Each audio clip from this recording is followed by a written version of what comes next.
समक्ष एक नाट्य प्रस्तुत करने जा रहे हैं जो गणेश जी से ही जुड़ा हुआ है। हम सबसे कुछ भूल हो जाए तो उसे क्षमा करने की कृपा करें। क्या आप जानते हैं गणेश जी का जन्म कैसे हुआ?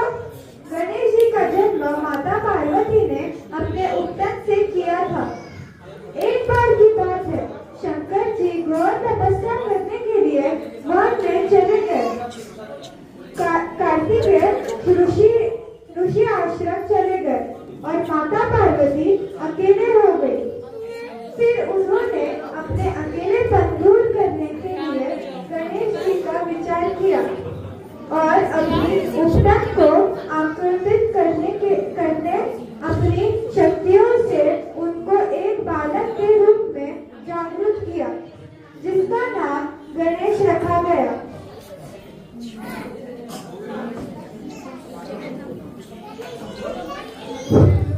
ये एक स्टोरी थी जो अनम ने आपके सामने नरेट की और ईरा ने उस पे एक्ट किया है। हमारे छोटे से बाल गोपाल जेवी गणेश जी का रोल निभा रहे थे अभी तक के लिए। आगे की स्टोरी ब्रजेश उपाध्याय जी नरेट करेंगे, तो बच्चे एक्ट करने वाले हैं। Thank you.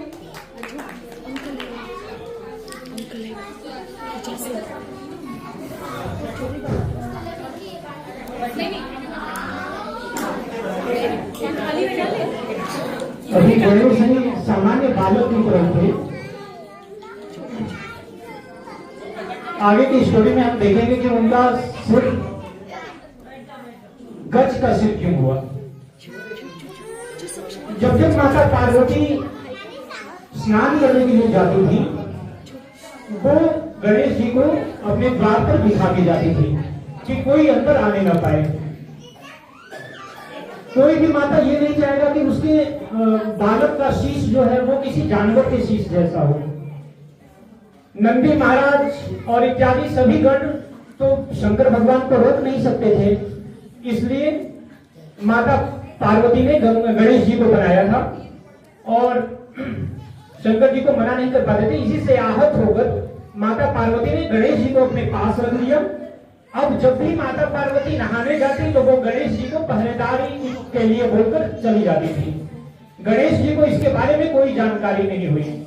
जब शंकर जी माता पार्वती से मिलने आए तो गणेश जी ने उन्हें रोक दिया और गणेश जी और शंकर जी में एक भीषण युद्ध हुआ।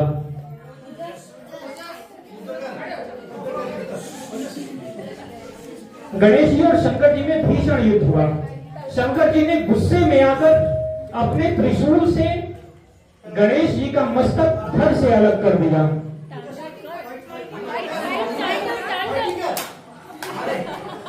गणेश जी और शिव जी के बीच भीषण युद्ध हुआ और क्रोधित होकर शंकर जी ने गणेश जी का शीश धड़ से अलग कर दिया।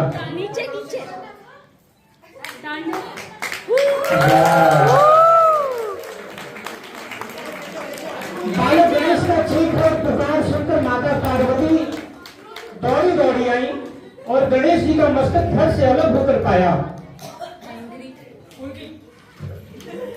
उनकी चीख पुकार सुनकर उन्होंने शंकर जी को बताया, ये हमारा ही पुत्र है। शंकर जी बहुत व्याकुल हुए। पार्वती जी ने शंकर जी को बोला, मेरा पुत्र जीवित चाहिए। तब शंकर जी ने भगवान विष्णु जी का वाहन किया।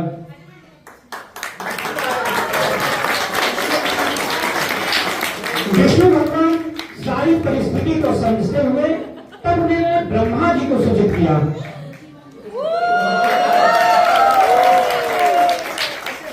और ब्रह्मा विष्णु महेश ने ये युक्ति निकाली। ब्रह्मा विष्णु महेश त्रिदेवों ने ये युक्ति निकाली कि उत्तर दिशा में सिर रखकर सोता हुआ जो भी पहला प्राणी या जीव मिलेगा उसका सर भगवान गणेश के धड़ से जुड़ जाएगा। शंकर जी के दूतों ने उत्तर दिशा में सोते हुए एक हाथी पाया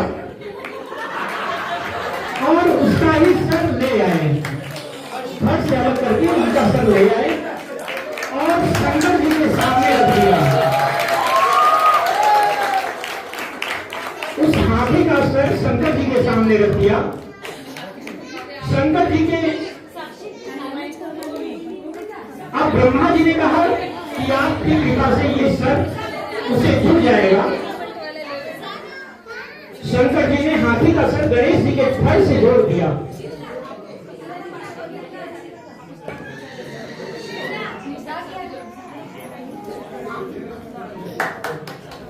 उनके पुत्र ने एक हाथी का शीश लाया और शंकर जी ने उसे गणेश जी के सर पे जोड़ दिया।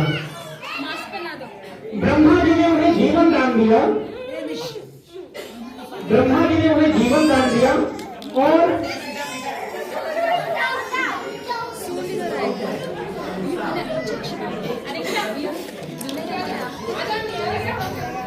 निष्ठा आगे हाँ नारियल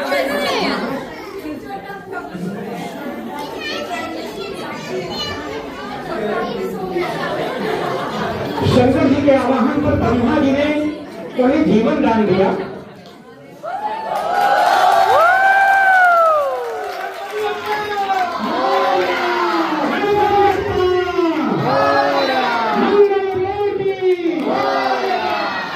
और तब माता सरस्वती और माता लक्ष्मी ने आशीर्वाद दिया कि उन्हें सारे अस्त्र और शस्त्र मिल जाएंगे और वेदों का संपूर्ण ज्ञान इनकी कृपा से हो जाएगा।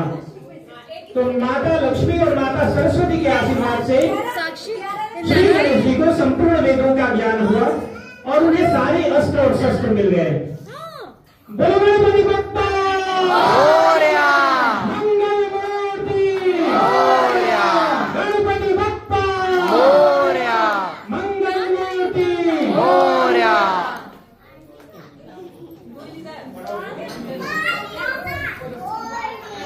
नारायण नारायण नारायण नारायण। ऐसे गणेश जी सुनने वाले हुए। नारायण नारायण।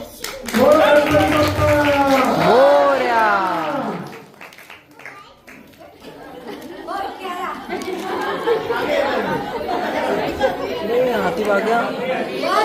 अभी एक थर्ड प्ले है जिसमें सबने ये कहानी सुनी होगी और बाल गणेश में हमने देखा भी था कि बड़ा और बुद्धिमान कौन, ये स्टोरी।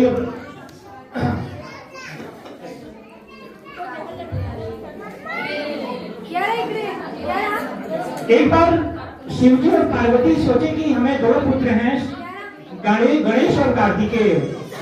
चलिए इनका टेस्ट करते हैं और पता करते हैं कि इनमें सबसे बड़ा और बुद्धिमान कौन है।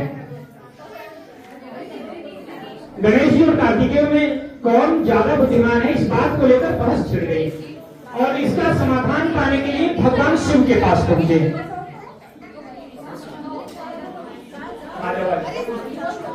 तो अभी गणेश जी और कार्तिकेय आगे निकल जाते हैं। शिव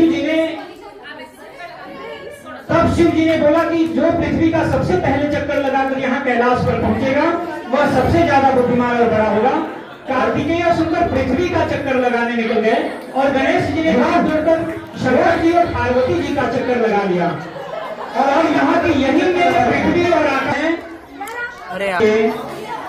गणेश जी को सबसे बड़ा और सबसे पहले पूजनीय होने का आशीर्वाद मिला। मंगल मूर्ति।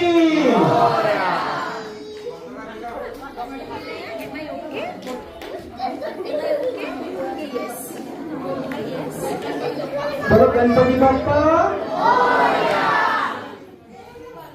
तो मोरल ऑफ द स्टोरी की थर्ड स्टैंजा से यही था कि हमें भी अपने माता पिता का बहुत ज्यादा सम्मान करना चाहिए। बुजुर्गों को वृद्धाश्रम तो बिल्कुल न भेजें, अपने भले घर रोटी खाएं और माता पिता का सेवा करें। Thank you.